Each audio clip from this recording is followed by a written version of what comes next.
Try చేస్తాను. Okay. Hello అను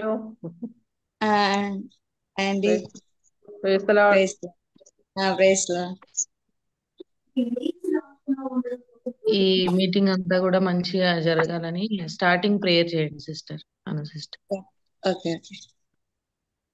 మమ్మల్ని ప్రేమిస్తున్న పరలోక తండ్రి, ఈ బైబిల్ వాక్యం నేర్చుకోవడానికి ఇచ్చిన ఈ గొప్ప భాగ్యానికి వందనాలు. బైబిల్ నేర్పించిన గ్రేస్ అండినే మీరు దీవించండి, మంచిగా చెప్పడానికి కృప ఇవ్వండి.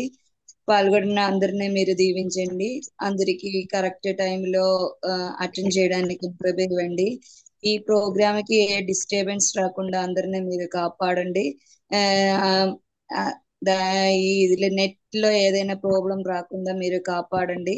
అందరికి మంచిగా వినడానికి ఉన్న కృప ఇవ్వండి. వినిన వాక్యాన్ని పాటించుకోవడానికి, అర్థం చేసుకోవడానికి వారికి కృప ఇవ్వండి. అందరినీ మీరు కాపాడండి.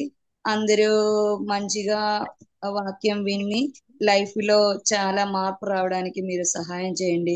ప్రత్యేకంగా సిస్టర్ ట్రాన్స్లేట్ చేసిన సిస్టర్ మీరు దీవించండి. సిస్టర్ కూడా చాలా కృప ఇవ్వండి. దేశాన్ని మీరు దీవించండి. వాక్యాలు మంచిగా చదవడానికి కృప ఇవ్వండి. అందరినీ అన్ని విషయాలు మేము ముందు సమర్పిస్తున్నాము. యేసుక్రీస్తు అడిగి వేడుకున్నాము మా ప్రియ భర్త. Amen. Amen. Can you see me? Some Yes. Yes, sir. Yes, అండి. Hello. Yes, yes, aunty. Okay. Okay. ఈ టైంలో అందరికి praise the lord sisters, join అయిన అందరి సిస్టర్స్ కి ఈ టైంలో మన మధ్యనున్న మానసా సిస్టర్ ఒక పాట పాడండి సిస్టర్. Okay sister. ఆది కాలము నుండి అనంత కాలము వరకు ఉన్నవాడు దేవుడు. ఆది కాలము నుండి అనంత కాలము వరకు ఉన్నవాడు దేవుడు. గడచిన కాలము కాపాడినాడు, నూతన కాలముతో దీవించినాడు. కాలానికే అతీతుడు ఆ దేవుడు, కలకాలముండువాడు మన దేవుడు. గడచిన కాలం కాపాడినాడు, నూతన కాలముతో దీవించినాడు. కాలానికే అతీతుడు ఆ దేవుడు, కలకాలముండువాడు మన దేవుడు. ఆయుష్కాలము మనిషికి ఇచ్చాడు, స్వల్పకాలము శ్రమ పడమన్నాడు. ఆయుష్కాలము మనిషికి ఇచ్చాడు, స్వల్పకాలము శ్రమ పడమన్నాడు.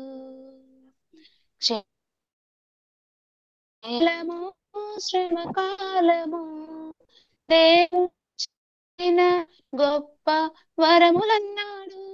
కాలము నెరిగి ఫలించితే నిత్య రాజ్యము వాగ్దానము చేసినాడు. క్షేమకాలము శ్రమకాలము దేవుడిచ్చిన గొప్ప వరములన్నాడు. కాలము నెరిగి ఫలించితే నిత్య రాజ్యము వాగ్దానము చేసినాడు. గడచిన కాలం కాపాడినాడు, నూతన కాలముతో దీవించినాడు. కాలానికే అతీతుడు ఆ దేవుడు, కలకాలముండువాడు మన దేవుడు. గడచిన కాలం కాపాడినాడు, నూతన కాలముతో దీవించినాడు. కాలానికే అతీతుడు ఆ దేవుడు, కలకాలముండువాడు మన దేవుడు. క్రొత్త సృష్టిగా క్రీస్తులు చేశాడు, కృప వెంబడి కృప చూపుచున్నాడు. ఆ, క్రొత్త సృష్టిగా క్రీస్తులో చేశాడు. కృప వెంబడి కృప చూపుచున్నాడు. క్షేమకరము కృపావరము నీకై ఇచ్చిన నేటి దినములన్నాడు. ప్రభువునందు ఫలించితే పరమ జీవము వాగ్దానము చేసినాడు. క్షేమకరము కృపావరము నీకై ఇచ్చిన నేటి దినములన్నాడు. ప్రభువునందు ఫలించితే పరమ జీవము వాగ్దానము చేసినాడు. గడచిన కాలం కాపాడినాడు, నూతన కాలముతో దీవించినాడు. కాలానికి అతీతుడు ఆ దేవుడు, కలకాలముండువాడు మన దేవుడు. గడచిన కాలం కాపాడినాడు, నూతన కాలముతో దీవించినాడు. కాలానికి అతీతుడు ఆ దేవుడు, కలకాలముండువాడు మన దేవుడు. ఆది కాలము నుండి అనంత కాలము వరకు ఉన్నవాడు దేవుడు. ఆది కాలము నుండి అనంత కాలము వరకు ఉన్నవాడు దేవుడు. గడచిన కాలం కాపాడినాడు, నూతన కాలముతో దీవించినాడు. కాలానికి అతీతుడు ఆ దేవుడు, కలకాలముండువాడు మన దేవుడు. గడచిన కాలం కాపాడినాడు, నూతన కాలముతో దీవించినాడు.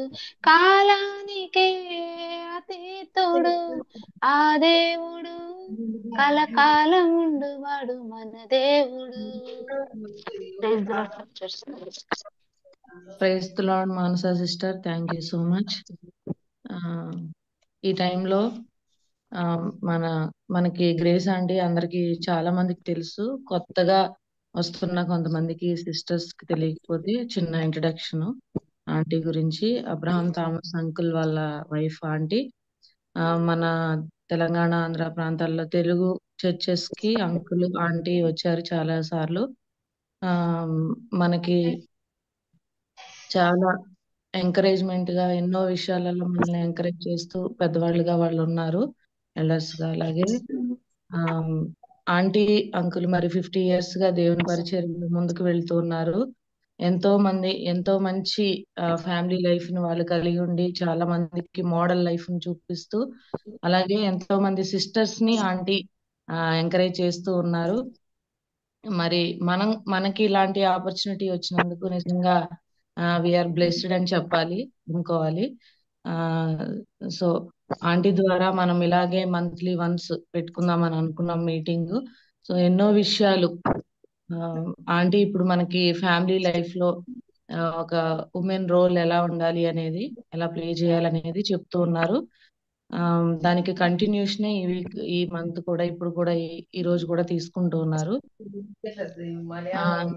ఇదంతా కూడా మంచిగా, ఈ ప్రోగ్రామ్ ఇప్పుడు మీటింగ్ అంతా కూడా మంచిగా జరగాలని మీరు ప్రేయర్ చేయండి. మనం కూడా ఆంటీ వలన మనం చాలా ఎంకరేజ్ అవ్వాలి. ఇంకా మన లైఫ్ ని ఎలా మార్చుకోవాలో దేవుడు మనకిచ్చిన ఆపర్చునిటీని మనం యూజ్ చేసుకొని చక్కగా అన్ని నేర్చుకుంటూ మన లైఫ్ లో అవన్నీ కూడా మనం ఫాలో అవ్వడానికి దేవుడు మనకు సహాయం చేయాలని చిన్న ప్రేయర్ చేసుకుందాము మెసేజ్ కంటే ముందు.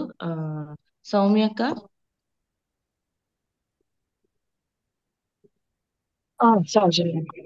అక్క మెసేజ్ కోసం మనకి అది చాలా ఫ్రూట్ఫుల్ గా ఉండాలని ప్రేయర్ చేయండి అక్క.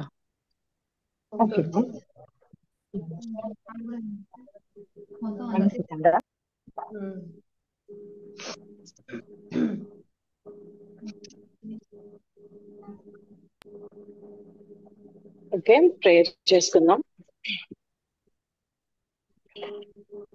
మహోన్నతుడా, మహాగణుడా, నీ బంగారు పాదాలకు లెక్కలేని స్తుతులు స్తోత్రాలు చెల్లించుకుంటున్నాం నా తండ్రి.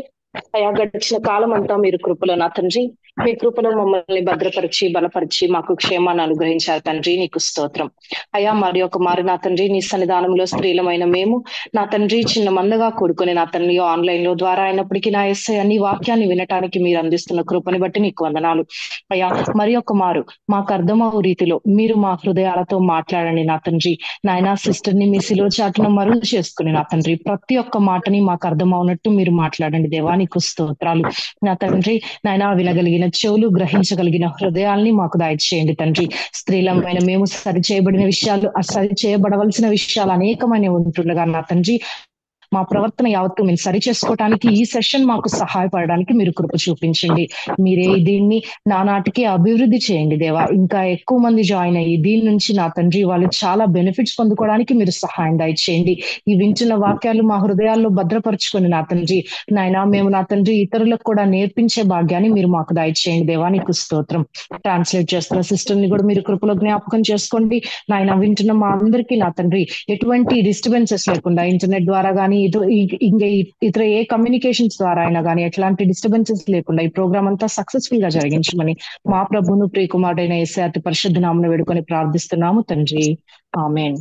థ్యాంక్ యూ అక్క. ఆంటీ ప్లీజ్ కంటిన్యూ అండి. అలాగే షైన్ అక్క, మీరు చక్కగా మా కోసం ట్రాన్స్లేట్ చేస్తున్నందుకు చాలా థ్యాంక్ యూ. కంటిన్యూ చేయండి అక్క. Okay, thank you.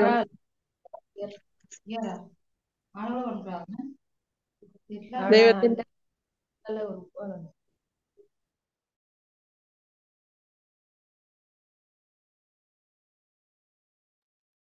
Aunty you are in mute aunty.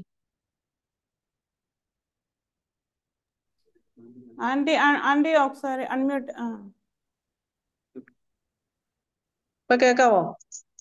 ഇപ്പൊ കേൾക്കാം ആంటీ. ഓക്കെ. ദൈവത്തിന്റെ അതിപരിശുദ്ധമായുള്ള നാമം വാഴ്ത്തപ്പെടുമാറാകട്ടെ.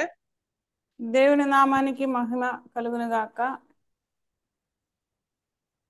വീണ്ടും ആന്ധ്രയിലുള്ളായ സഹോദരിമാരുമായിട്ട് ഒന്നിച്ച് വീണ്ടും കണ്ടുമുട്ടുവാൻ ദൈവം ഒരവസരം കൂടി തന്നു. അതോർത്ത് ദൈവത്തെ സ്തുതിക്കുന്നു. తెలుగు రాష్ట్రాల్లో ఉన్న సహోదరులతో మరొకసారి మాట్లాడడానికి దేవుడిచ్చిన అవకాశాన్ని బట్టి నేను దేవునికి స్తోత్రాలు చెల్లిస్తున్నాను. ഈ സൂമിൽ കൂടി എന്നെ കേൾക്കുന്ന എല്ലാ സഹോദരിമാർക്കും കർത്താവായ യേശുക്രിസ്തുവിന്റെ നാമത്തിൽ സ്നേഹവന്ദനം അറിയിക്കുന്നു. ఈ జూమ్ ద్వారా నన్ను వింటున్న మీ సహోదరులందరికీ కూడా ప్రభువుని యేసు నామములో వందనాలు తెలియజేస్తున్నాను. കുടുംബത്തെ പറ്റിയാണ് നമ്മൾ പഠിക്കാനായിട്ട് തുടങ്ങിയത്. కుటుంబంలో భార్య ఒక పాత్ర గురించి మనం నేర్చుకోవడం స్టార్ట్ చేశాము. കഴിഞ്ഞ ക്ലാസ്സിൽ നമ്മള് സ്ത്രീയെയും പുരുഷനെയും ദൈവം തന്റെ സാദൃശ്യത്തിലും സ്വരൂപത്തിലും సృష్టించదాയിട്ട് നമ്മൾ కണ്ടു. పోయినసారి మనం చూసాము స్త్రీని పురుషుల్ని ఇద్దరిని కూడా దేవుడు తన యొక్క సాదృశ్యంలో సృష్టించారని మనం చూసాం. മാത്രമല്ല സ്ത്രീയെ പുരുഷന് തക്ക തുണയായിട്ട് അല്ലെങ്കിൽ സ്ത്രീയെ പുരുഷന് നല്ല సఖియాయిട്ടാണ് దైవం ఆకి వెచ్చది എന്ന് നമ്മൾ കണ്ടു. అంతేకాదు స్త్రీని దేవుడు పురుషునికి సాటి అయిన సహాయిగా చేశారని కూడా మనం చూసాం. വിവാഹത്തിന് ശേഷം ഭാര്യയും ഭർത്താവും ഒരു ദേഹമായി തീരും എന്ന് നാം കണ്ടതാണ്. పెళ్లి చేసుకున్నప్పుడు భార్య భర్త ఇద్దరు కూడా ఒక్క శరీరంగా మారుతుందని మనం చూసాము. ഒരു ദേഹമാണെങ്കിൽ തന്നെയും അവര് രണ്ട് വ്യക്തികളാണ്. അതുകൊണ്ട് അവരുടെ സ്ഥാനങ്ങളും ഉത്തരവാദിത്വങ്ങളും ഒക്കെ വ്യത്യാസമുള്ളതാണ്. ఆరు ఒక్క శరీరం కానీ ఇద్దరు వ్యక్తులు కాబట్టి ఇద్దరికి కూడా వాళ్ళ యొక్క పాత్ర సెపరేట్, వాళ్ళ యొక్క రెస్పాన్సిబిలిటీస్ వేరు అని మనం విన్నాం. ഒരു സ്ത്രീയെ സംബന്ധിച്ച് ദൈവം ആഗ്രഹിക്കുന്നത് അവളുടെ ഭവന് സൽപ്രവൃത്തികളാൽ అలంకరించబడడం ఎന്നുള്ളതാണ്. స్త్రీ గురించి దేవుడు ఆశించేది ఏంటంటే ఆమె యొక్క ఇల్లు సత్క్రియలతో నిండాలని దేవుడు ఆశిస్తున్నారు. നാം ഭവനത്തോടനുബന്ധിച്ച് ചെയ്യുന്നതിനുള്ള ഉത്തരവാദിത്തങ്ങളൊക്കെയും കർത്താവിന് എന്നവണ്ണം നാം ചെയ്യുമ്പോൾ ദൈവം അത് സത്പ്രവൃത്തികളായിട്ട് തന്നെയാണ് കണക്കാക്കുന്നത്. మన ఇంట్లో మన యొక్క బాధ్యతలు మన సక్రమంగా ప్రభు కొరకు అన్నట్టు చేసినప్పుడు అది ఒక సత్క్రియగా దేవుడు భావిస్తున్నారు. ഒരു സ്ത്രീയുടെ ഭവനത്തോടുള്ള ഉത്തരവാദിത്തങ്ങളെ മൂന്നായിട്ട് നമുക്ക് തിരിക്കാൻ സാധിക്കും. ఒక స్త్రీ యొక్క ఇంట్లో ఉన్న ఆమె యొక్క రెస్పాన్సిబిలిటీ ఆమె యొక్క బాధ్యతల్ని 3 భాగాలుగా మనం విభజించవచ్చు. ഒരു ഭാര്യ എന്ന നിലയിൽ, ఒక భార్య എന്ന നിലയിൽ, ഒരു അമ്മ എന്ന നിലയിൽ, ഒരു സഹവിശ്വാസി എന്ന നിലയിൽ 3 തരത്തിലുള്ള ഉത്തരവാദിത്തങ്ങൾ സ്ത്രീകൾക്കുണ്ട്. ఒక భార్య, ఒక అమ్మ, అలాగే సంఘంలో ఒక విశ్వాసరాలు, ఈ 3 ఏరియాస్ లో మన యొక్క రెస్పాన్సిబిలిటీస్, మన యొక్క బాధ్యతలు మనం నిర్వహించాలి. ഈ 3 ഉത്തരവാദിത്തങ്ങളും ഒരു സ്ത്രീക്ക് ഭവനത്തിൽ വസിച്ചുകൊണ്ട് തന്നെ ചെയ്യാനായിട്ട് സാധിക്കും. ఈ 3 బాధ్యతలు కూడా స్త్రీకి తన ఇంట్లో ఉండి తను చేయగలగాలి. 1 തിമോഥെയോസ് 5-ാം അധ്യായത്തിന്റെ 9, 10, 14 వాక్యങ്ങളിലും, మొదటి తిమోతి 5వ అధ్యాయం 9, 10, 14 వచనాలు మనం చూస్తే, തീത്തോസ് 2ന്റെ 3 മുതൽ 5 വരെയുള്ള వాక్యങ്ങളിലും స్త్రీകളുടെ ఉత్తరవాదిత్తങ്ങളെ പറ്റി പറയുന്നുണ്ട്. అలాగే తీతుకు రాసిన పత్రిక 3 తీతోస్ ఆంటీ 2ന്റെ 3 മുതൽ 5 വരെയുള്ള వాక్యങ്ങളിലും స్త్రీകളുടെ తీతుకు రాసిన ఉత్తరవాదిత్తం, పత్రిక 3వ అధ్యాయం 3 నుంచి 5 వచనాల్లో కూడా మనం స్త్రీ యొక్క బాధ్యతలు మనం చూస్తున్నాము. ഇവിടെ ഭാര്യയും ഭർത്താവും ഒരുമിച്ച് ജീവിച്ചിരിക്കുമ്പോൾ ചെയ്യേണ്ട ഉത്തരവാദിത്തങ്ങളെ പറ്റിയാണ് ഇവിടെ പറയുന്നത്. ఇక్కడ భార్య భర్తలు ఇద్దరు కూడా కలిసి జీవించినప్పుడు చేయాల్సిన బాధ్యతల గురించి మనం చూస్తున్నాము. വിധവയായ ഒരു സ്ത്രീയെ സംരക്ഷിക്കാൻ ബന്ധത്തിൽപ്പെട്ട ആരും ഇല്ല എങ്കിൽ സഭയ്ക്ക് ആ ഉത്തരവാദിത്വം ഏറ്റെടുക്കാനായിട്ട് സാധിക്കും. ఒక విధవరాలు సంఘంలో ఉన్నట్లయితే ఆమెను చూసుకోవడానికి ఎవరు లేనప్పుడు సంఘం ఆమె యొక్క బాధ్యతలు తీసుకోవాలని మనం చూస్తున్నాం. എന്നാൽ ഒരു കണ്ടീഷൻ ഉണ്ട്, അവൾ സൽപ്രവൃത്തികളാൽ ശ്രുതിപ്പെട്ടവരായിരിക്കണം എന്നുള്ളതാണ്. కానీ అక్కడ ఒక షరతు చెప్తున్నారు, ఆమె సత్క్రియలు చేసేదానిగా ఉండాలి. അപ്പൊ എന്തൊക്കെയാണ് ആ സൽപ്രവൃത്തികൾ എന്ന് നമുക്ക് ആദ്യമായിട്ട് നോക്കാം. ఆ సత్క్రియలు ఏంటో మనం చూద్దాము. അതിന് 1 തിമോഥെയോസ് 5-ാം അധ്യായത്തിന്റെ 9, 10, 14 వాక్యങ്ങൾ వాയിക്കാം. మొదటి తిమోతి 5వ అధ్యాయం 9, 10, 14 వచనాలు మనం చూద్దాం. మొదటి తిమోతి 5వ అధ్యాయం 9 నుంచి 14 వచనాలు. 60 ఏండ్ల కంటే తక్కువ వయసు లేక ఒక్క పురుషునికే భార్య అయి సత్క్రియలకు పేరు పొందిన విధవరాలు పిల్లలను పెంచి పరదేశులకు ఆతిథ్యం ఇచ్చి పరిశుద్ధుల పాదములు కడిగి శ్రమపడు వారికి సహాయము చేసి ప్రతి సత్కార్యము చెయ్య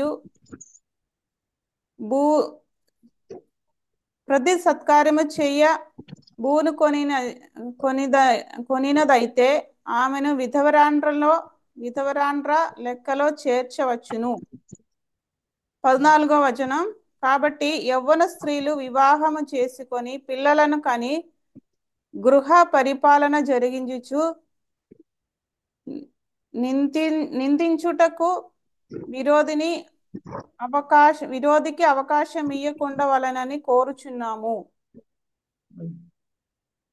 അപ്പൊ ഈ വാക്യങ്ങളെ നമ്മൾ നോക്കുമ്പോൾ വാക്യങ്ങൾ തുടങ്ങുന്നത് തന്നെ സൽപ്രവൃത്തികളാൽ സ്തുതിപ്പെട്ടു എന്ന് പറഞ്ഞുകൊണ്ടാണ്. ఇక్కడ మనం చూసినట్లయితే 10వ వచనం స్టార్టింగ్ లో మనం చూస్తాం, సత్క్రియలకు పేరు పొందిన విధవరాలు అని చూస్తాం. ഇവിടെ 6 കാര്യങ്ങൾ എടുത്തു പറയുന്നുണ്ട്. 6 విషయాలు ఇక్కడ మనం చూస్తున్నాము. ഈ 6 കാര്യങ്ങളും ഭാര്യമാർ ചെയ്യേണ്ട ഉത്തരവാദിത്തങ്ങളാണ്. ഈ 6 വിഷയാలు కూడా ഭാര്യలు చేయాల్సిన బాధ్యతలే. അവയെല്ലാം ഓരോന്നായിട്ട് ഞാൻ പറയാം. అవి ఒక్కొక్కటిగా నేను చెప్తాను. ഒന്ന്, ഏക ഭർത്താവിന് ഭാര്യയായിരിക്കാം.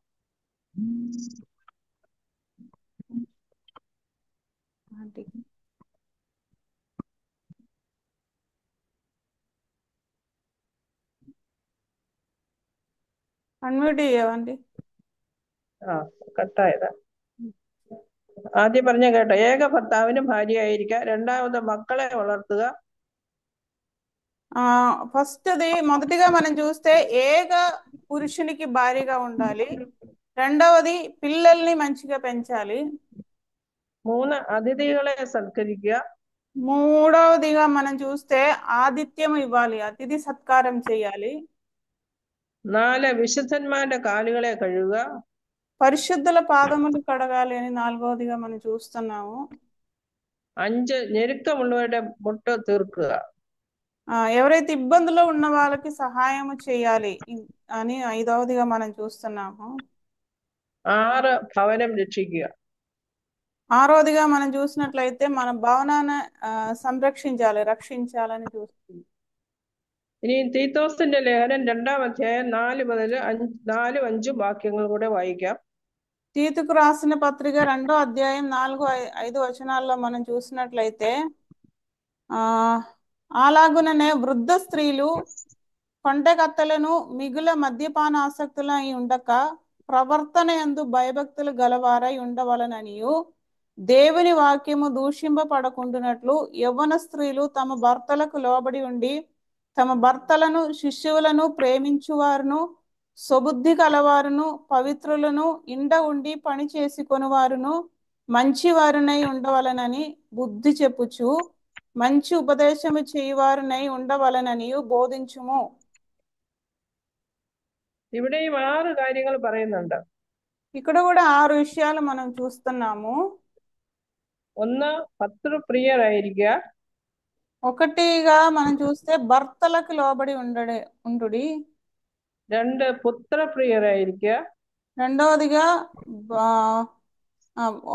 మొదటిగా భర్తలను ప్రేమించాలి, రెండవదిగా పిల్లలను ప్రేమించాలి. 3, പാതിവൃത്യമുള്ളവർ ആയിരിക്കുക. స్వబుద్ధి కలవారై ఉండాలని, స్వస్థ బుద్ధి కలవారై ఉండాలని 3వదిగా మనం చూస్తున్నాము. വീട്ടുകാര്യം നോക്കുന്നവര്. ఇంట ఉండి పని చేసుకుని వారు, ఇంట్లో పనులు చేసే వాళ్ళు ఉండాలి. ദയുള്ള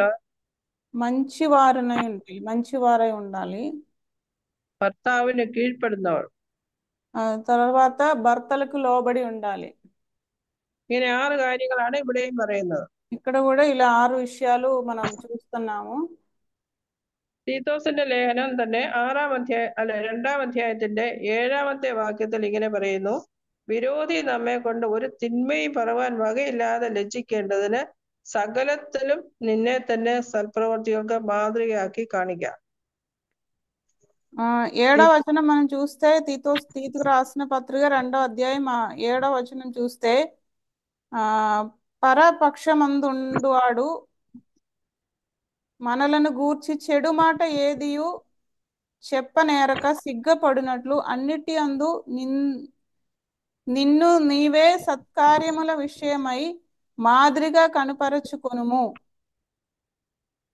അതായത് മുകളിൽ പറഞ്ഞ കാര്യങ്ങളൊക്കെ തന്നെ കുടുംബ ജീവിതത്തോടുള്ള ബന്ധത്തിൽ നാം ചെയ്യേണ്ട സൽപ്രവൃത്തികളാണ്. పైన ఈ చెప్పిన విషయాలన్నీ కూడా ఒక కుటుంబ జీవితంలో మనం చేయాల్సిన సత్క్రియలుగా మనం చూస్తున్నాము. ഈ സൽപ്രവൃത്തികളൊക്കെ നാം കർത്താവിന് എന്നവണ്ണം ചെയ്യുമ്പോൾ വിരോധി നമ്മെ കൊണ്ട് തിന്മയായിട്ട് ഒന്നും പറയാൻ ഇടയാകുകയില്ല. ఈ సత్క్రియలన్నీ కూడా మనం ప్రభు కొరకు చేస్తే, ప్రభు కోసం అని చేస్తే అపవాది మన గురించి ఏమీ చెప్పలేడు. ദൈവനാമം മഹത്വപ്പെടുകയും ചെയ്യും. దేవుని యొక్క నామం మహిమపరచబడుతుంది. ഈ കാര്യങ്ങളെല്ലാം നാം കർത്താവിനൊന്നും ചെയ്യുന്നില്ല എങ്കിൽ ദൈവനാമം ദുഷിക്കപ്പെടുകയും ചെയ്യും. ఇవి మనం ప్రభు కొరకు చేయకపోతే దేవుని నామం అక్కడ ఆ దేవుని నామానికి మన అవమానం తెచ్చే వాళ్ళం అవుతాము. ചില സ്ത്രീകൾ ആത്മീയമായി വളരെ തീഷ്ണതയുള്ളവരായിരിക്കും. కొంతమంది స్త్రీలు ఆత్మీయంగా బాగా ఉత్సాహంగా ఉన్న వాళ్ళు ఉంటారు, വളരെ പ്രാർത്ഥിക്കുന്നവരായിരിക്കും. బాగా ప్రార్థన చేసే వాళ్ళు ఉంటారు, സഭയുടെ എല്ലാ ക്ലാസ്സുകൾക്കും പരിപാടികൾക്കും പോകുന്നവരായിരിക്കും. సంఘంలో అన్ని కార్యక్రమాలకి బాగా అటెండ్ అవుతూనే ఉంటారు. പക്ഷെ വീട്ടുകാര്യം മാത്രം നോക്കിയില്ല. కానీ ఇంట్లో పనులు చూసుకోరు. ഭർത്താവിനും മക്കൾക്കും സമയത്ത് ആഹാരം ഉണ്ടാക്കി കൊടുക്കുകയില്ല. తన భర్తకి తన పిల్లలకి సమయానికే ఆహారం వండి పెట్టదు. അവർ പറയും കർത്താവാണ് എന്റെ ഭർത്താവ്, അതുകൊണ്ട് കർത്താവിന്റെ കാര്യങ്ങളാണ് ഞാൻ മുൻഗണന കൊടുക്കുന്നത്. వాళ్ళు ఏమంటారంటే ప్రభువే నా భర్త కాబట్టి నేను ప్రభుకే మొదటి స్థానం ఇస్తాను అని చెప్తారు. അങ്ങനെയുള്ള സ്ത്രീകൾ മുഖാന്തരം ദൈവനാമം ദുഷിക്കപ്പെടുകയാണ് ചെയ്യുന്നത്. అలాంటి స్త్రీలు దేవుని నామానికి అవమానం తెచ్చే వాళ్ళుగా ఉంటారు. നമ്മള് കഴിഞ്ഞ പ്രാവശ്യം കണ്ട് ഒരു ഉത്തമ ഭാര്യ ഭർത്താവിന് തക്ക തുണയായിരിക്കണം, ഉറ്റ സഖിയായിരിക്കണം എന്ന് നാം കണ്ടു. పోయినసారి మనం చూసాము, ఒక మంచి భార్య భర్తకి సాటి అయిన సహాయురాలుగా ఉండాలి అని. ഇന്ന് ചിന്തിക്കാനായിട്ട് ഉദ്ദേശിക്കുന്നത് ഉത്തമ ഭാര്യ ഭർതൃപ്രിയ ആയിരിക്കണം എന്നുള്ളതാണ്. ఈ రోజు మనం చూస్తే ఒక మంచి భార్య భర్తని ప్రేమించేదానిగా ఉండాలి. അതായത് ഭാര്യ ഭർത്താവിനെ ആത്മാർത്ഥമായിട്ട് സ്നേഹിക്കണം. భార్య భర్తని హృదయపూర్వకంగా ప్రేమించాలి. ഭാര്യമാര് ഭർത്താക്കന്മാരെ സ്നേഹിക്കണം എന്ന് കൽപ്പനയായിട്ട് വചനത്തിൽ അങ്ങനെ തന്നിട്ടില്ല. భార్య భర్తని ప్రేమించాలని ఒక ఆజ్ఞగా బైబిల్లో రాయబడలేదు. സ്നേഹിക്കുക എന്നത് ഭർത്താവിന്റെ കടമയും അനുസരിക്കുക എന്നത് ഭാര്യയുടെ കടമയുമാണ് എന്നാണ് പൊതുവെയുള്ള ഒരു ധാരണ. మనం చూస్తే ఎల్లప్పుడూ మనం చెప్తూ ఉంటాము, భర్తలు ప్రేమించాలి, భార్యలు లోబడి ఉండాలి అని. അത് ഒരളവോളം ശരിയാണ്, എങ്കിൽ തന്നെയും ഭർത്താവിനെ സ്നേഹിക്കുവാൻ ഭാര്യയും കടപ്പെട്ടവളാണ്. ఒక విధంగా చూస్తే అది కరెక్టే, కానీ భర్తని ప్రేమించే బాధ్యత స్త్రీకి కూడా ఉంది, భార్యకి కూడా ఉంది. തീത്തോസിന്റെ ലേഖനം 2-ാം അധ്യായത്തിൽ 4-5 വാക്യങ്ങൾ നമ്മൾ വായിച്ചു. അവിടെ പൗലോസ് അപ്പോസ്തലൻ സ്ത്രീകളുടെ ഉത്തരവാദിത്തങ്ങളെ പറ്റി പറഞ്ഞിട്ടുണ്ട്. తీతుకు రాసిన పత్రిక 2వ అధ్యాయం 5వ వచనం మనం చూసాము. అక్కడ మనం చూసాం, పౌలు ఇక్కడ స్త్రీల యొక్క బాధ్యతలు చెప్తున్నారు. അവയെല്ലാം തന്നെ സഭയിലെ മുതിർന്ന സഹോദരിമാർ ഇളയ സഹോദരിമാരെ പഠിപ്പിക്കണം എന്നാണ് പറഞ്ഞിരിക്കുന്നത്. ఇక్కడ మనం చూస్తే వృద్ధ స్త్రీలు యవ్వన స్త్రీలకు నేర్పించాలి, ఈ విషయాలు ఈ వృద్ధ స్త్రీలు యవ్వన స్త్రీలకు నేర్పించాలి అని మనం చూస్తున్నాము. അതായത് ഭർതൃപ്രിയമാരാകാനും ഭാര്യമാര് ആ നിലയിൽ ഭർത്താക്കന്മാരെ സ്നേഹിക്കുന്നത് എങ്ങനെയാണെന്ന് ഉള്ളത് മുതിർന്ന സ്ത്രീകൾ ഇളയ സഹോദരിമാരെ പഠിപ്പിക്കേണ്ടതായിട്ടുള്ള ആവശ്യമുണ്ട്.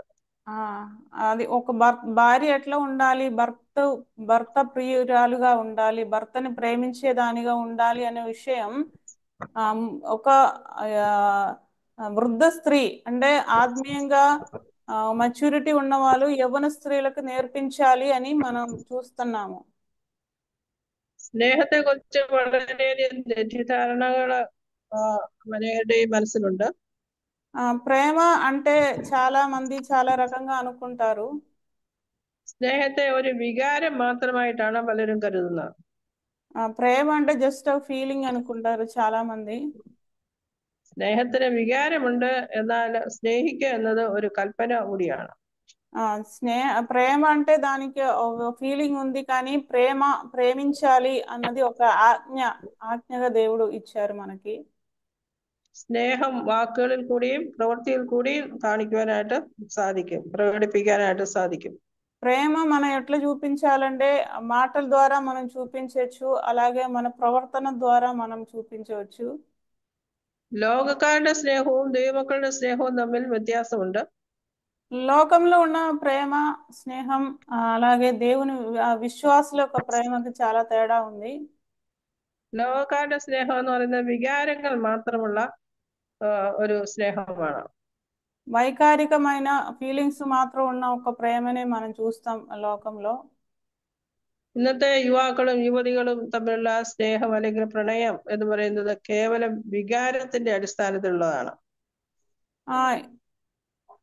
జస్ట్ ఈ ఈ రోజుల్లో మనం చూస్తే యవనస్తుల మధ్యలో, యవ్వన ప్రాయంలో ఉన్న అబ్బాయిలు అమ్మాయిల మధ్యలో ఉన్న ప్రేమ లేకపోతే స్నేహం అన్నది జస్ట్ ఒక భావోద్వేగాలు మాత్రమే అని మనం చూస్తాం. സ്നേഹിക്കുന്നു എന്ന് പറയുന്ന യുവാവ് തന്നെ ആ പെൺകുട്ടിയെ കൊല്ലാനും മടിക്കുകയില്ല. ప్రేమిస్తున్నాను, నేను ప్రేమిస్తున్నాను అని చెప్పిన అబ్బాయి చెప్తున్నవాడే ఆ అమ్మాయిని చంపేయడానికి కూడా వెనకాడట్లేదు. അതായത് വികാരമില്ലാതെയാകുമ്പോൾ അവരുടെ സ്നേഹവും ഇല്ലാതെയാവുകയാണ്. അതുകൊണ്ട് അത് യഥാർത്ഥ ഒരു സ്നേഹമല്ല. అంటే మనం చూస్తే ఇక్కడ భావోద్వేగాలు లేకపోతే, ఫీలింగ్స్ లేకపోతే అక్కడ ప్రేమ కూడా లేదు అని మనం చూస్తాం. യഥാർത്ഥ സ്നേഹത്തെ പറ്റി ഇങ്ങനെ പറയാം. నిజమైన ప్రేమ అంటే ఇలా మనం చెప్పొచ్చు. അതായത് സ്നേഹിക്കപ്പെടുന്ന വ്യക്തിയുടെ ഏറ്റവും ഉന്നതമായ നന്മയെ കരുതി, ഞാൻ ഒരു സെന്റൻസ് പറയാം, ഒന്നുകൂടി ഞാൻ പറയാം. സ്നേഹിക്കപ്പെടുന്ന വ്യക്തിയുടെ ഏറ്റവും ഉന്നതമായ നന്മയെ കരുതി ഏത് ത്യാഗവും సహిക്കാനുള്ള మనోభావമാണ് స్నేహం. మనం ఎవరినైతే ప్రేమిస్తున్నామో వాళ్ళ యొక్క మంచి, వాళ్ళ యొక్క వాళ్ళు బాగుండాలని కోరి వాళ్ళకి అది ఎంత మనం తిరిగి ఏమి ఎక్స్పెక్ట్ చేయకుండా వాళ్ళని ప్రేమించడమే నిజమైన ప్రేమ.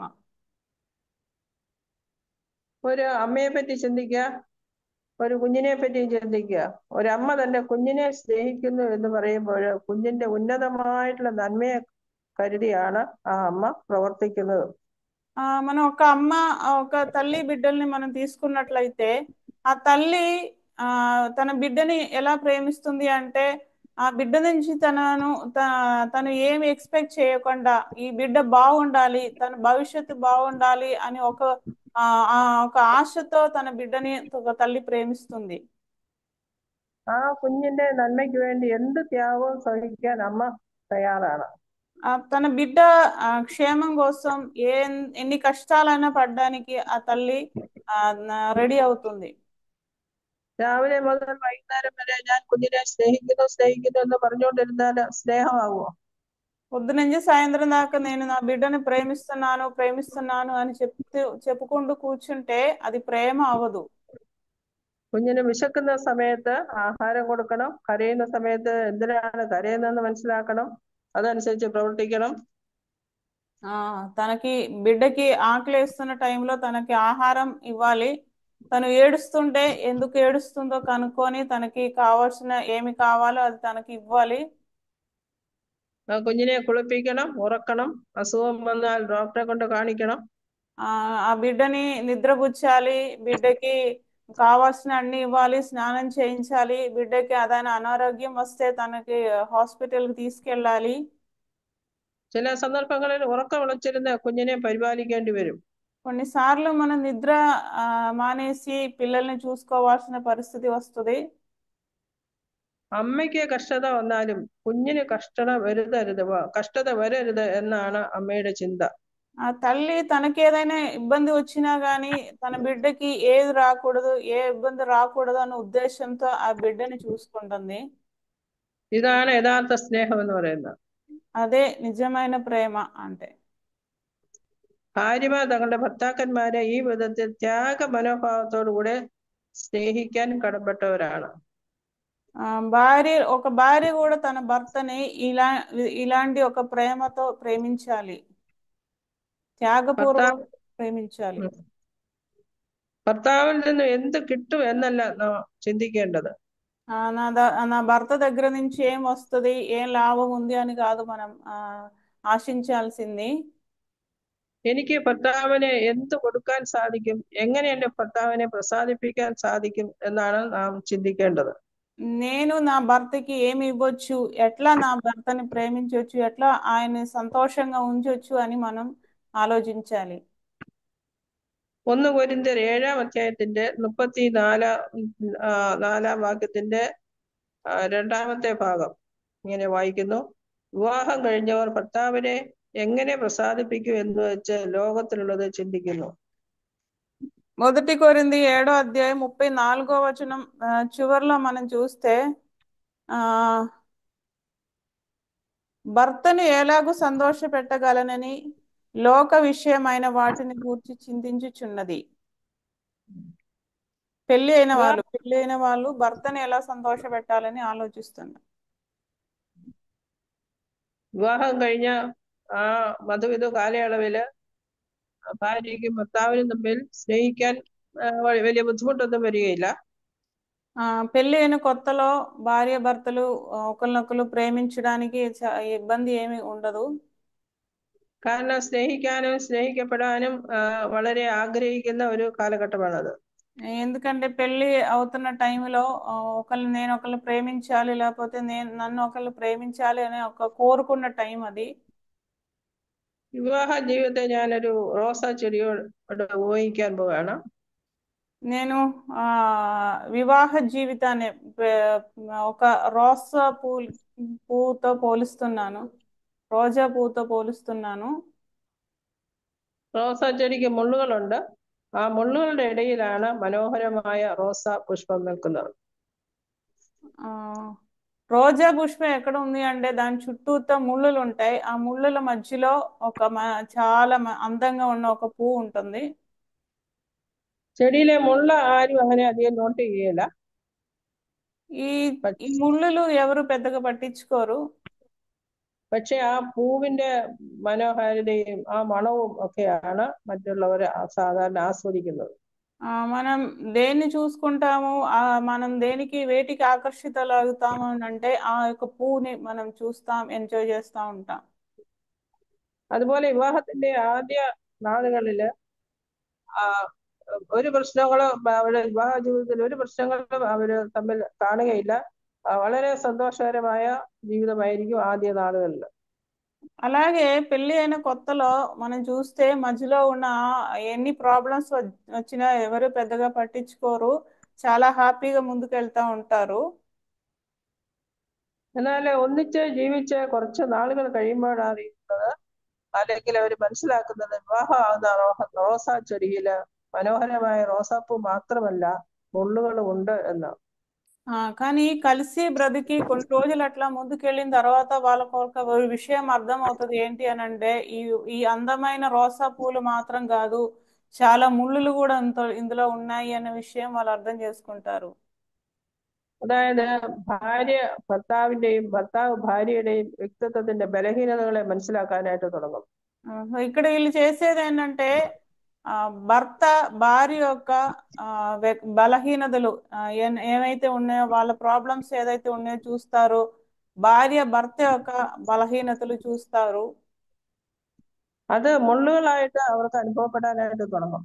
అవి ముళ్ళులాగా వాళ్ళకి ఫీల్ అవుతుంది అన్నమాట. എന്നാൽ ഭർത്താവിന്റെ ബലഹീനതകളെ ഭാര്യ ഉൾക്കൊള്ളണം, ഭാര്യയുടെ ബലഹീനതകളെ ഭർത്താവ് ഉൾക്കൊണ്ടെങ്കിൽ മാത്രമേ కుటుంబ జీవితం సంతోషకరമായിട്ട് మున్నోട്ട് కొണ്ടുപോകാനായിട്ട് సాధిക്കുകയുള്ളൂ. ఇక్కడ భర్త తన భార్య యొక్క బలహీనతలను యాక్సెప్ట్ చేయాలి, భార్య భర్త యొక్క బలహీనతలను యాక్సెప్ట్ చేయాలి. అప్పుడు మాత్రమే ఆ కుటుంబ జీవితం మంచిగా సంతోషంగా ముందుకెళ్తుంది.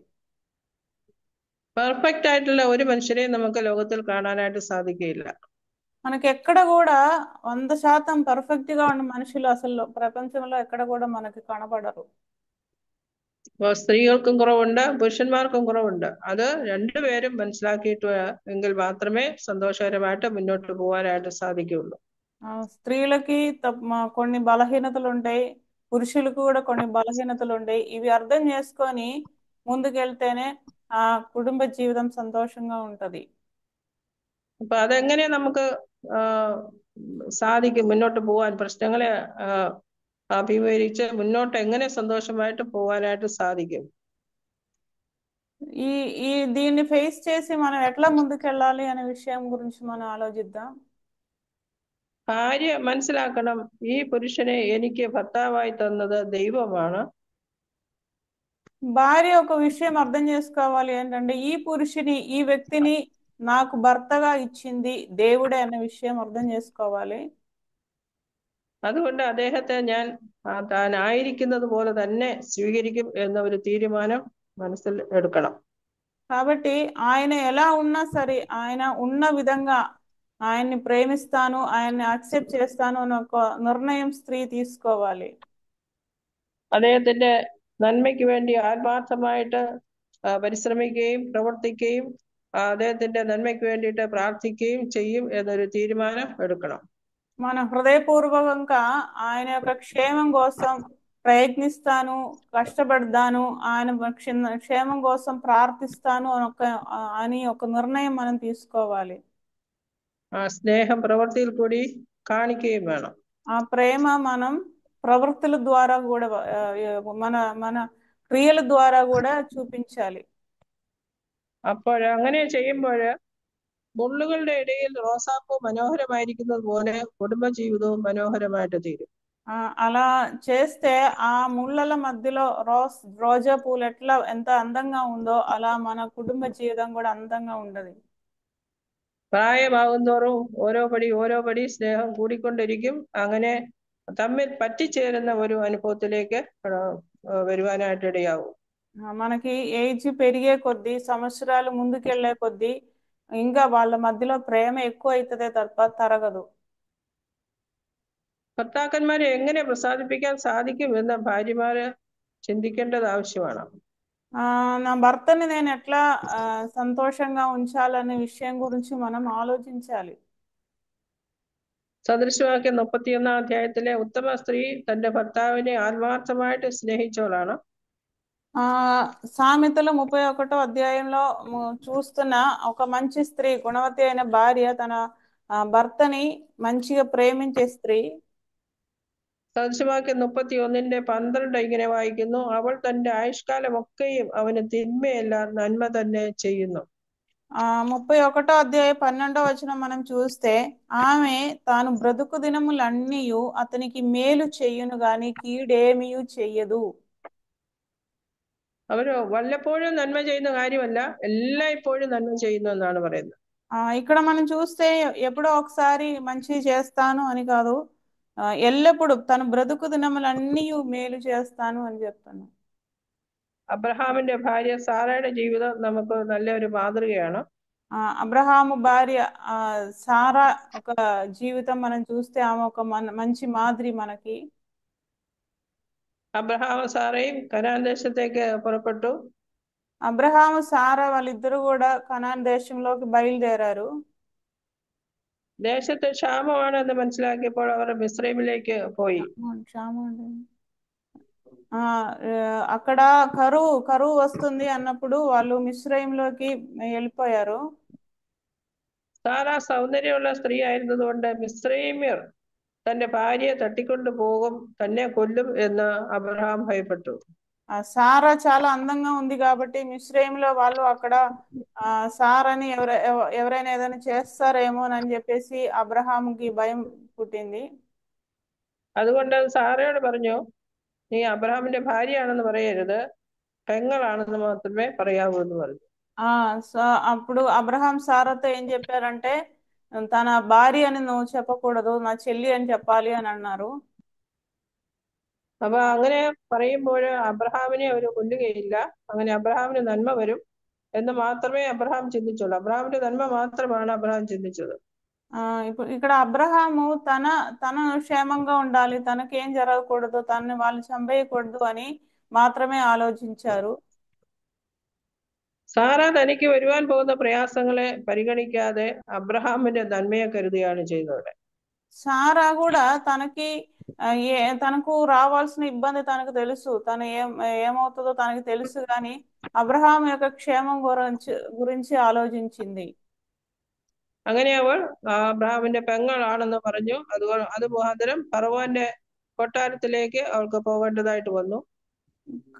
సో అప్పుడు ఆమె తను అబ్రహాం యొక్క చెల్లి అని చెప్పింది. దానివల్ల ఆమె ఫరో యొక్క దగ్గరికి వెళ్ళాల్సిన అవసరం వచ్చింది. എന്നാൽ ദൈവം സാറയുടെ നിഷ്കളങ്കതയെ മാനിച്ചു. కానీ దేవుడు సారని చూశారు. ഫറവോൻ സാറെ ഭാര്യയായിട്ട് എടുക്കാൻ ദൈവം അനുവദിച്ചില്ല.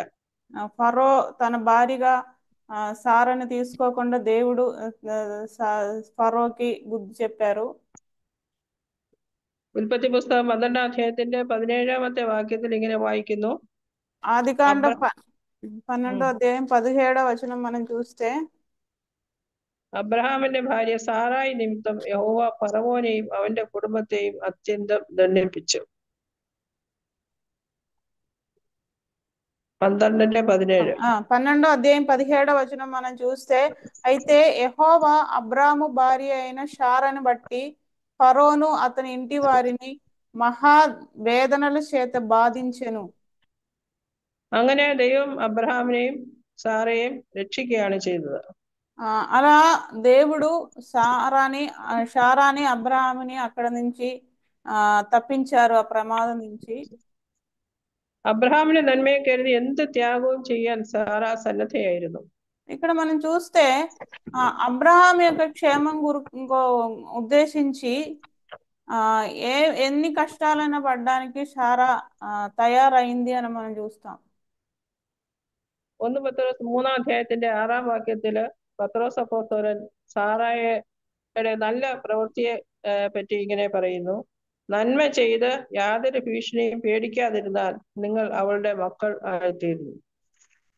1 పేతురు 3వ అధ్యాయం 3ന്റെ ఎత్రయాండి 3వ అధ్యాయం 6వ వచనం మనం చూస్తే, ఆ ప్రకారము షారా అబ్రహామును యజమానుడని పిలుచును, అతనికి లోబడి ఉండను, మీరును యోగ్యులుగా నడుచుకునుడి.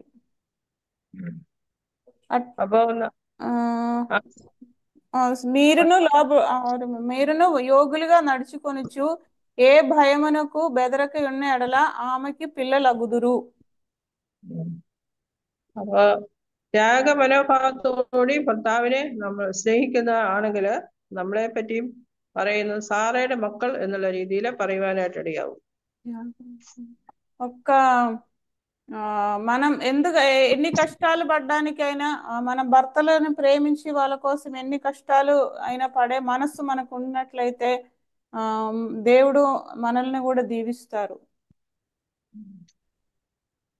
ഇനി ഭർതൃപ്രിയരാകാൻ സഹായിക്കുന്ന ചില പ്രാക്ടിക്കൽ സജഷൻസ് കൂടി പറയാം.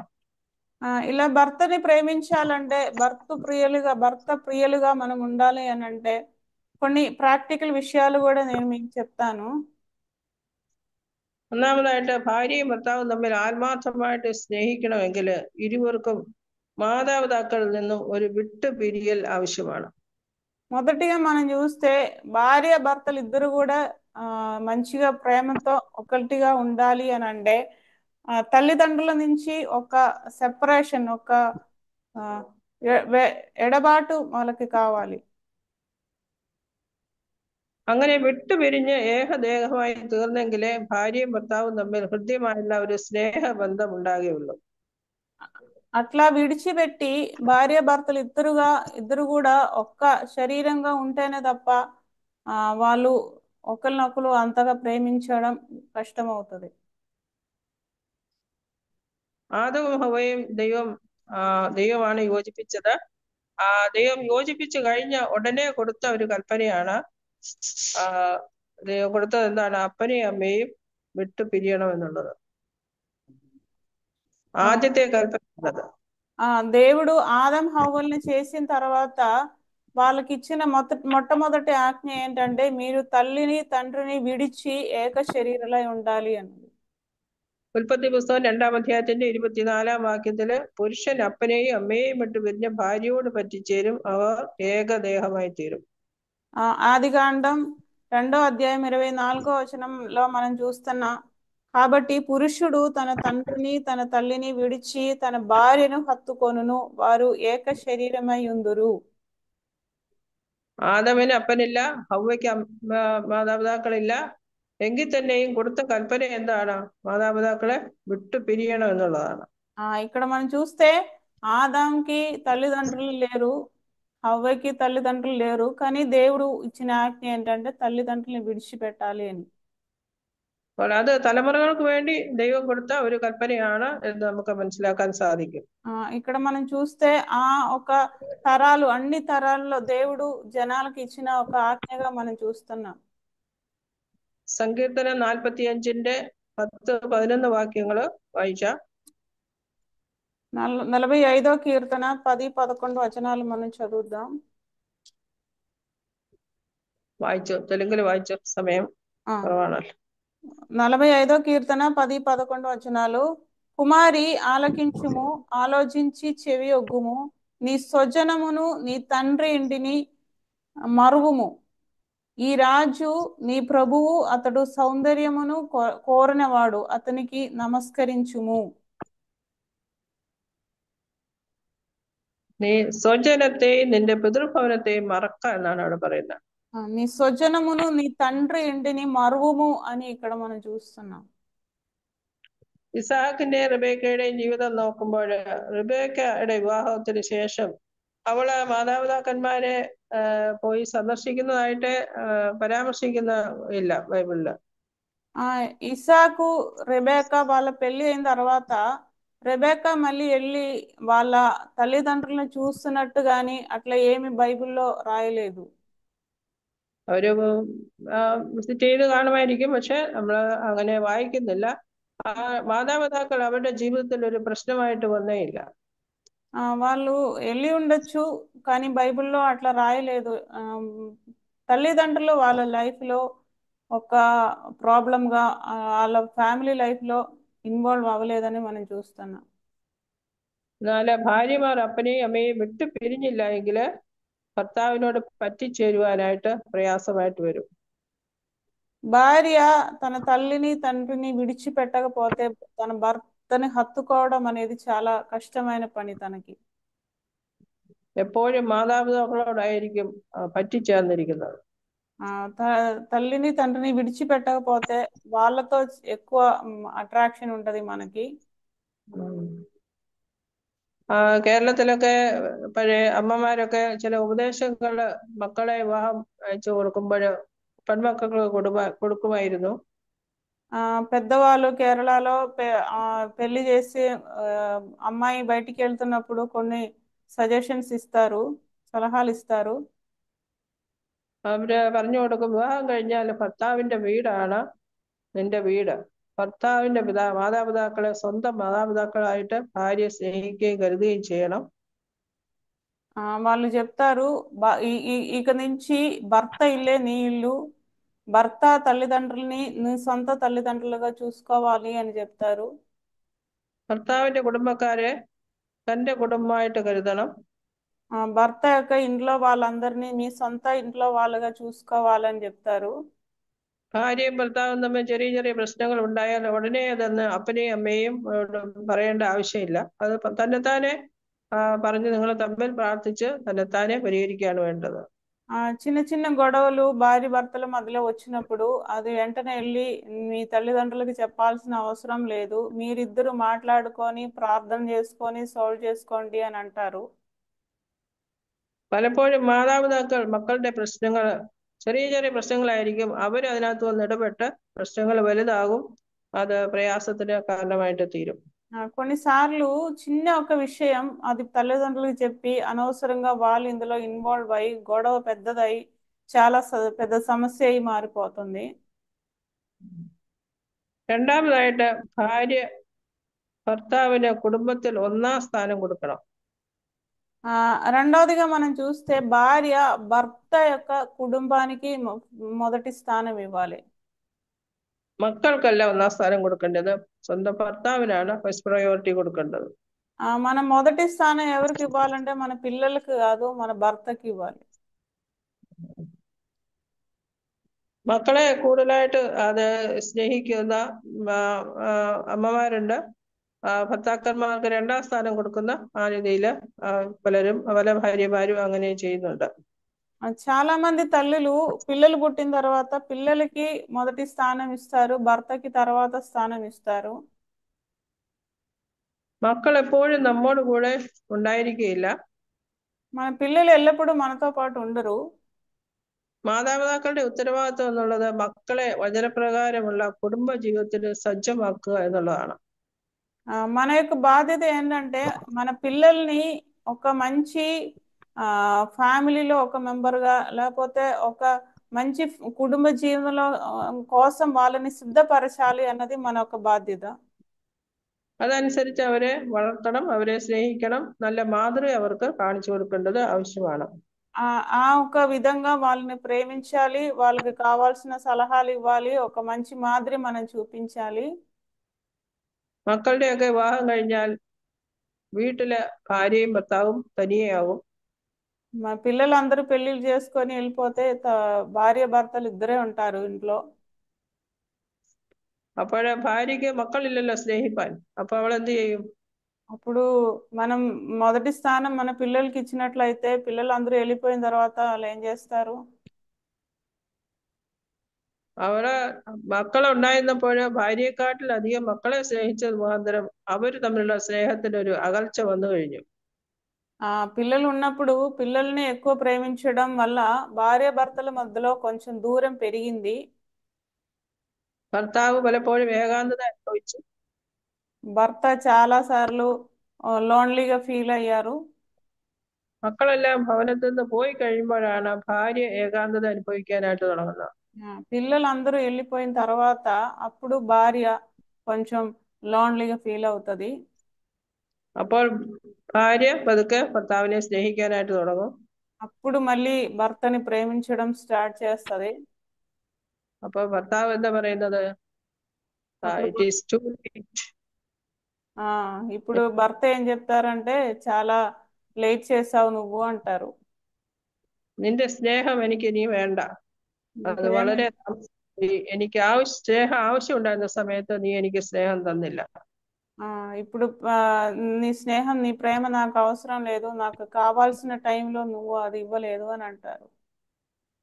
അവരുടെ ശേഷിച്ച ജീവിതം എത്ര സങ്കടകരമായിരിക്കും എന്നുള്ളത് നമുക്ക് ചിന്തിച്ചാൽ മനസ്സിലാകുന്നതാണ്. సో ఇప్పుడు వాళ్ళిద్దరే ఉన్నారు, వాళ్ళ మిగిలిన జీవితం ఎట్లా ఉంది అంటే చాలా బాధాకరంగా ఉంటది. അതുകൊണ്ട് ഭാര്യമാര് എപ്പോഴും ഒന്നാം സ്ഥാനം ഭർത്താക്കന്മാർക്ക് കൊടുക്കേണ്ടത് ആവശ്യമാണ്. కాబట్టి భార్యలు ఎప్పుడు కూడా భర్తలకి మొదటి ప్రేమ అందించాలి. മൂന്നാമത്, ജോലി കഴിഞ്ഞ് ഭർത്താവ് വീട്ടിൽ വരുമ്പോൾ ഇപ്പൊ രണ്ടുപേരും ജോലിക്ക് പോകുമ്പോൾ ഞാൻ ഈ പറയുന്ന കാര്യങ്ങൾ സാധിക്കയില്ല. എന്നാൽ സാധാരണ ഒരു കുടുംബ ജീവിതത്തില് സാധിക്കുന്ന കാര്യമാണ് ഞാൻ പറയുന്നത്. ജോലി കഴിഞ്ഞ് ഭർത്താവ് വീട്ടിൽ വരുമ്പോൾ ഭാര്യ ഭർത്താവിനെ സന്തോഷത്തോടു കൂടി സ്വീകരിക്കണം. మూడవదిగా మనం చూస్తే బయటికి వెళ్ళి జాబ్ చేసుకొని భర్త ఇంట్లోకి వచ్చినప్పుడు భార్య హ్యాపీగా ఆయన్ని రిసీవ్ చేసుకొని ఆయనకి కావాల్సినవి పెట్టాలి. ఇద్దరు జాబ్ చేసినప్పుడు కొన్నిసార్లు ఇది కుదరకపోవచ్చు. ഒരു ഭർത്താവ് ഇങ്ങനെ പറയാനിടയായി, ఒకసారి ఒక భర్త ఇట్లా అన్నారు, ഞാൻ ജോലി കഴിഞ്ഞ് വീട്ടിൽ വരുമ്പോൾ ഭാര്യ അടുക്കളയിൽ വലിയ ജോലി തിരക്കിലാണ്. నేను జాబ్ చేసుకొని ఇంటికి వచ్చినప్పుడు నా భార్య కిచెన్ లో చాలా బిజీగా పనిచేస్తా ఉంది. മക്കൾ ടിവിയുടെ മുൻപിൽ കാഴ്ചകൾ കണ്ടുകൊണ്ടിരിക്കുന്നു. పిల్లలేమో టీవీ ముందు ఉన్నారు. വീട്ടിൽ ഒരു പട്ടിക്കുട്ടിയുണ്ട്. ఇంట్లో ఒక కుక్క పిల్ల ఉంది. അതാണ് എന്നെ സ്വീകരിക്കാനായിട്ട് ഓടി വരുന്നത്. నన్ను రిసీవ్ చేసుకోవడానికి వచ్చింది ఆ కుక్క పిల్ల అని అంటున్నారు.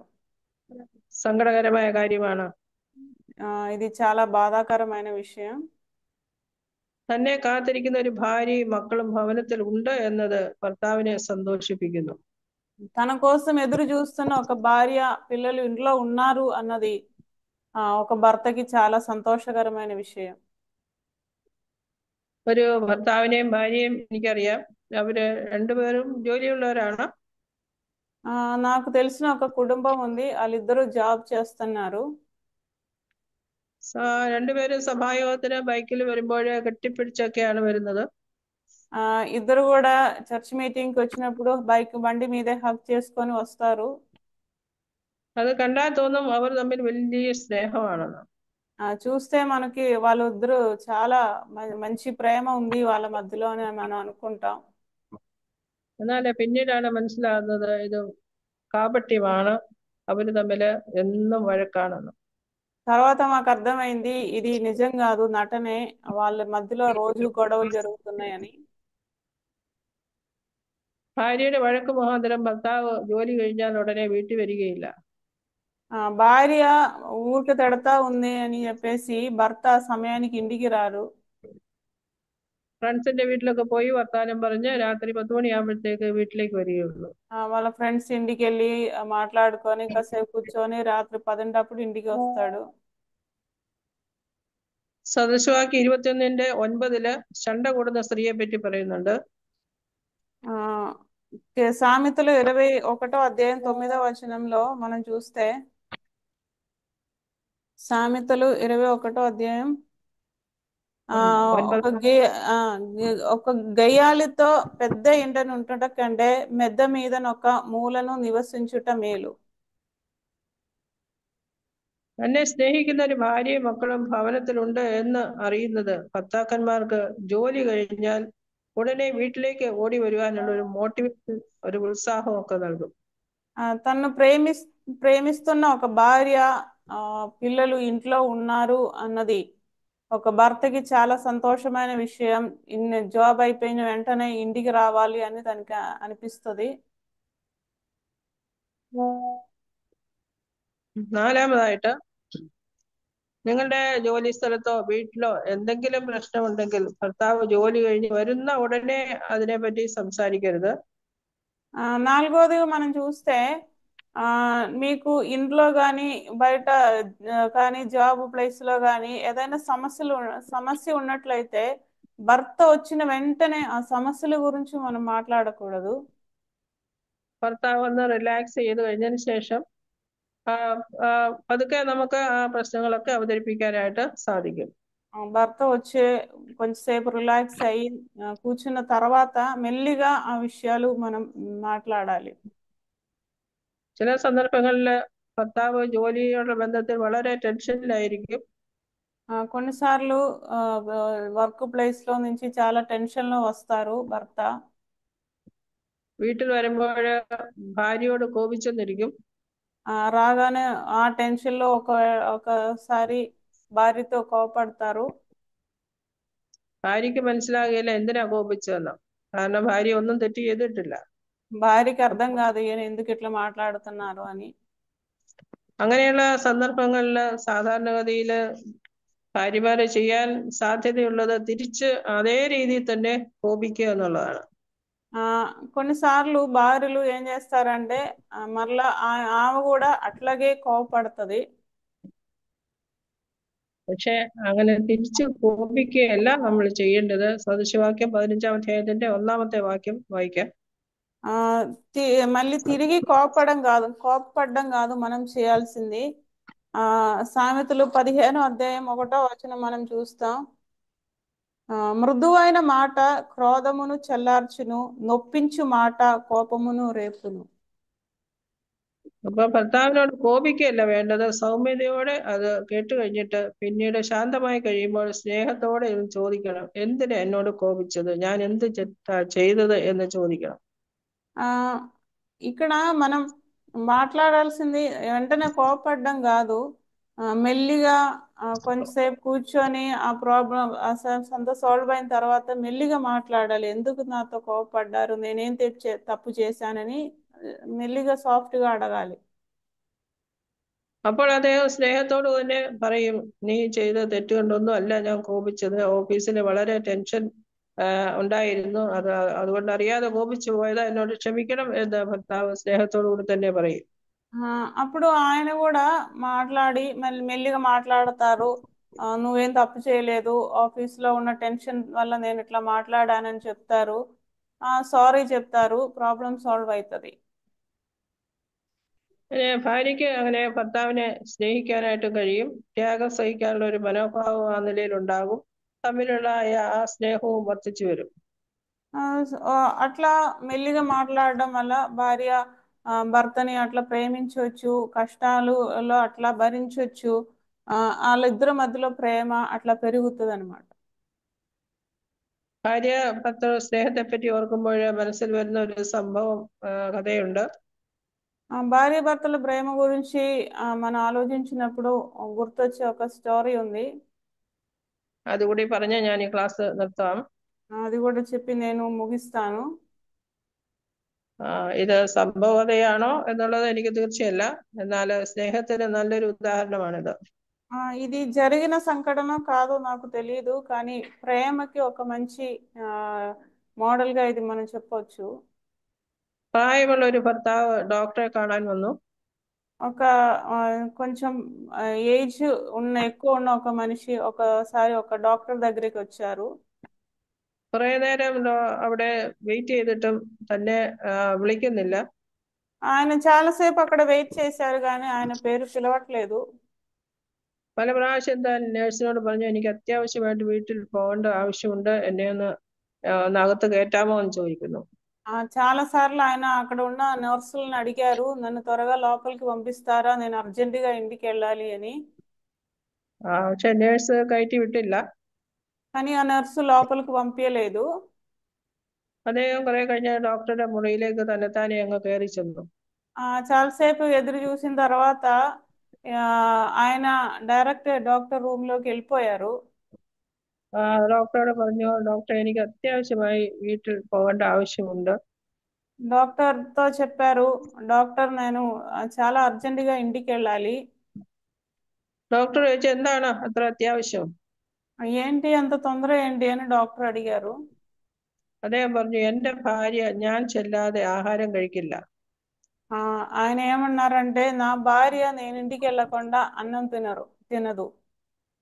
അവൾക്ക് ഓർമ്മ പിശകുണ്ട്. కొంచెం జ్ఞాపక శక్తి తక్కువ ఉంది. അൽസിമേഴ്സ് എന്ന രോഗമാണ്. అల్సిమేర్స్ అనే ఒక రోగం ఉంది ఆమెకి, మతిమరుపు అనే రోగం ఉంది. അതുകൊണ്ട് അവൾക്ക് സമയവും അറിയയില്ല, വിശപ്പും അറിയയില്ല. కాబట్టి ఆమెకి సమయం తెలీదు, ఆకలి తెలీదు. അപ്പോൾ ഡോക്ടർ ചോദിച്ചു, തന്റെ ഭാര്യയ്ക്ക് സമയം അറിയില്ല, വിശപ്പറിയില്ല, ഓർമ്മയില്ല, പിന്നെ എന്തിനാണ് ഇത്ര ധൃതി പിടിക്കുന്നത്? అప్పుడు డాక్టర్ అడిగారు, మీ భార్యకి టైం తెలీదు, ఆకలి తెలీదు, జ్ఞాపక శక్తి లేదు, అయినా ఎందుకు నువ్వు ఇంత తొందరపడుతున్నావు అని అడిగారు. അപ്പോൾ അദ്ദേഹം പറഞ്ഞു, അവൾക്ക് സമയവും വിശപ്പും ഒന്നും അറിയുന്നില്ല, പക്ഷെ എനിക്ക് സമയവും വിശപ്പും ഒക്കെ അറിയാം. అప్పుడు ఆయన ఎట్లా అన్నారు, ఆమెకి తెలియదు, నా భార్యకి తెలియదు, సమయం ఆకలి ఏమి తెలియదు, కానీ నాకు తెలుసు అని అన్నారు. 8 വർഷമായി അവൾക്ക് അസുഖം തുടങ്ങിയിട്ട് 8 సంవత్సరాలు అయింది ఆమెకి ప్రాబ్లం ఉంది. ഇപ്പോഴും ഞാൻ ആരാണെന്ന് അവൾക്ക് അറിയില്ല. నేనెవరో ఆమెకి తెలియదు, പക്ഷെ അവൾ ആരാണ് എന്ന് എനിക്കറിയാം. కానీ ఆమె ఎవరో నాకు తెలుసు. അതുകൊണ്ട് ഞാൻ എല്ലാ ദിവസവും കൃത്യസമയത്ത് തന്നെ ആഹാരം കൊടുക്കും. ഇതാണ്. അപ്പോ അവളുടെ ആവശ്യം മനസ്സിലാക്കി ആഹാരം ആ സമയത്ത് തന്നെ ആ ഭർത്താവ് കൊടുക്കും. కాబట్టి నేను కరెక్ట్ టైంకి ఆమె ఎవరో నాకు తెలుసు, కాబట్టి నేను కరెక్ట్ సమయానికి ఆమెకి ఫుడ్ ఇస్తాను అని ഇതാണ് യഥാർത്ഥ സ്നേഹം എന്ന് പറയുന്നത്. ఇదే నిజమైన ప్రేమ అంటే.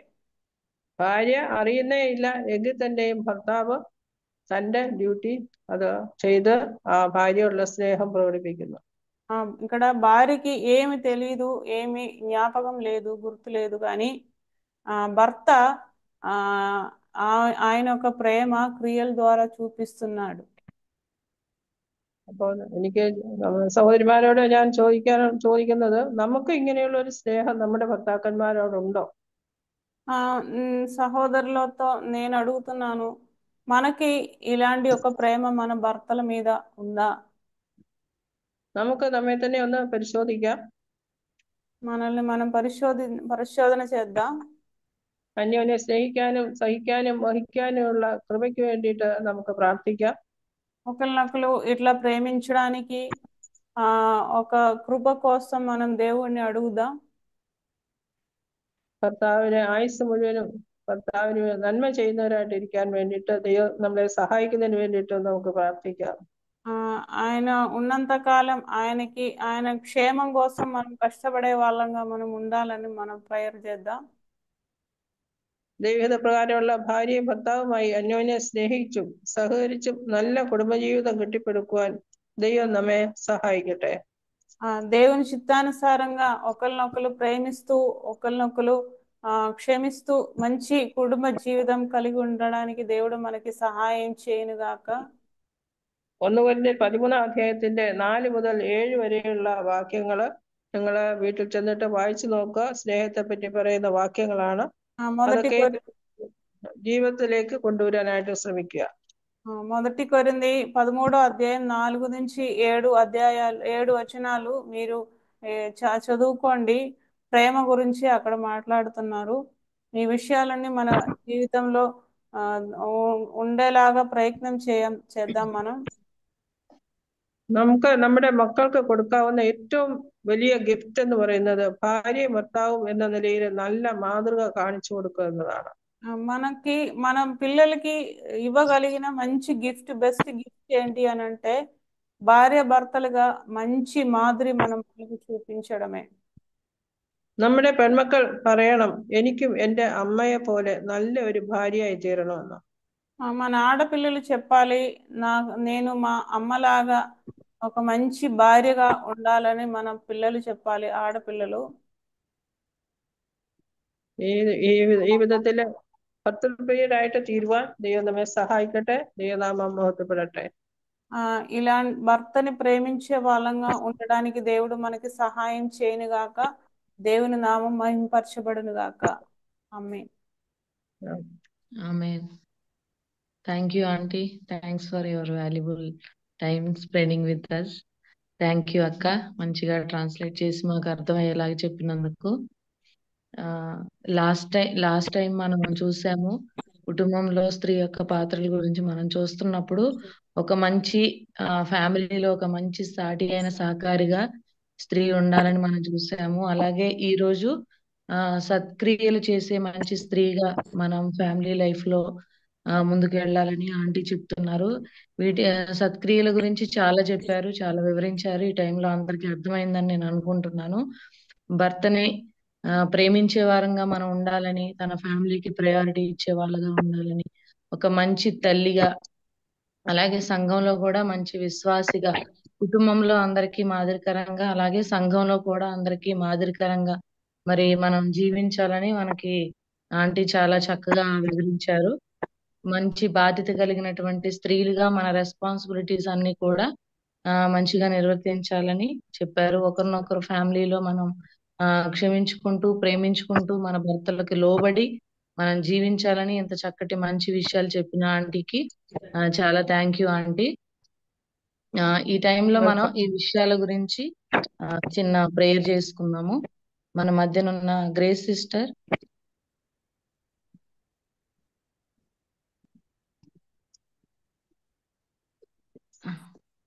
సిస్టర్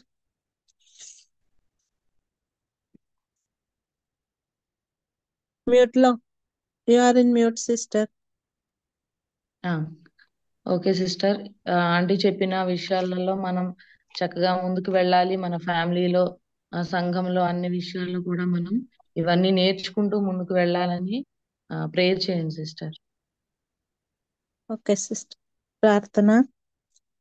ప్రభువా, గొప్ప దేవా, ఈ మంచి సమయాన్ని బట్టి వందనాలు దేవా. స్త్రీలుగా ఇలాగా కూడుకొని నీ నామాన్ని మహిమపరచడానికి మాకు ఇచ్చిన ధన్యతకే స్తోత్రం దేవా. కేరళ నుంచి గ్రేస్ ఆంటీ కూడా మమ్మల్ని స్త్రీల పాత్ర గురించి ఇంత మంచిగా వివరించడానికి మీరు ఇచ్చిన ధన్యతకే వందనాలు దేవా. స్తోత్రం దేవా. మీరు చాలా విషయాలు మాకు నేర్పిస్తున్నందుకు వందనాలు దేవా. ఆంటీని మీరు వాడుకున్న విధానం బట్టి వందనాలు దేవా. షైని సిస్టర్ కూడా ట్రాన్స్లేషన్ లో మీరు తోడుగా ఉండి సహాయం చేసినందుకు వందనాలు దేవా. స్త్రీలుగా మా పాత్ర గురించి, మా ఫ్యామిలీలో, మా చర్చిలో మేము ఎట్లా బిహేవ్ చేయాలి, మా రోల్స్ గురించి మాకు తెలియజేసినందుకు వందనాలు దేవా. ఒక మంచి వైఫ్ గా భర్తకి లోబడి భర్తకి మంచిది చేయాలని మాకు నేర్పించినందుకు వందనాలు దేవా. హస్బెండ్ కి ఫ్యామిలీలో ఫస్ట్ ప్రయారిటీ ఇచ్చి భర్తకి లోబడి ఉండి మా రెస్పాన్సిబిలిటీస్ మంచిగా చేయడానికి మాకు కృప చేయండి దేవా. మా పిల్లలకి పిల్లల ముందు మోడల్ గా ఉండడానికి మాకు సహాయం చేయండి దేవా. ఒక మంచి మదర్ గా, ఒక మంచి వైఫ్ గా, చర్చ్ లో ఒక మంచి సిస్టర్ గా మా పాత్రలో ఎలాగ చేయాలన్నది మీరు మాకు మంచిగా నేర్పించినందుకు వందనాలు దేవా. ఇంకా రాబోయే దినంలో మా లైఫ్ లో అది ప్రాక్టికల్ గా చేయడానికి మాకు అందరికి మీరే జ్ఞానం దయచేయండి దేవా. ఇంకా రిమైనింగ్ క్లాసెస్ లో కూడా ఇంకా మంచిగా నేర్చుకొని మా లైఫ్ మీకు మీ సాక్షిగా బ్రతికే భాగ్యం మాకు దయచేయండి. మా ఫ్యామిలీ లైఫ్ ద్వారా నీ నామం మహింపడడానికి మాకు సహాయం చేయండి దేవా. సాతాన్ మా గురించి ఏది కూడా చెడుగా ఎవరు చెప్పకుండా సాక్ష్యంగా బ్రతకడానికి మాకు అందరికి మీరే సహాయం చేయమని అడుగుతున్నాను దేవా. ఇంత మంచి క్లాస్ చెప్పడానికి ఆంటీకి మీరు ఇచ్చిన అందరికీ కృపకే స్తోత్రం దేవా. ఇంకా కూడా ఆంటీనే మీరు బలపరచండి దేవా, సహాయం చేయండి. మీ సాక్షిగా ఇంకా చాలా క్లాసెస్ తీసుకోవడానికి అందరికి మోడల్ గా మీరు ఉంచమని అడుగుతున్నాను దేవా. వాక్యం విని మేము ప్రాక్టికల్ గా అది మా లైఫ్ లో ఫాలో చేయడానికి మాకు కావాల్సిన కృప మీరు దయచేయమని ఈ చిన్న ప్రార్థన యేసుక్రీస్తు నామములో సమర్పిస్తున్నాం తండ్రి. ఆమేన్. ఆమేన్.